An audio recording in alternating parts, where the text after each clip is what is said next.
kickstand is just our transition point from going from a double leg to a single leg, as it allows us to put more weight onto a single leg but doesn't have the instability of a single leg. So if I'm doing that kickstand position, I'm gonna have my right foot back or left foot, whichever leg I'm starting on, knees slightly bent, and then I'm shifting my weight into my hips to load into my hamstring, my glute, my low back, and I have a dumbbell on each side.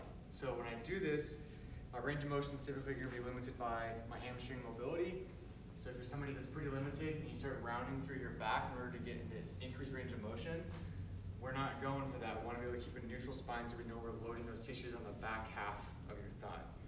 So grab your weights. We want our feet to be hip width apart. When I go into that kickstand, I don't want to get too close or I kind of lose balance. 80% or so of my weight is on my lead leg, knees slightly bent. Going into the hinge position where my back is flat, keeping a double chin, standing up.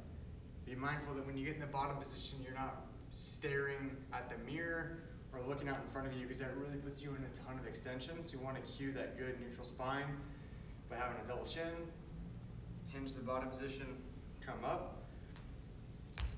Do all the reps on one side before transitioning to the other side. And again, pay attention to your low back, if you're keeping that neutral. Your foot pressure, meaning there's more weight on the leg that's forward than the leg that's back. The weight in your foot that's forward should be in the heel more so than the front half of the foot. And breathing and bracing. So I'm keeping tension in my midsection by breathing out through my belly to create stability, going into my hinge pattern, blowing my air out on the way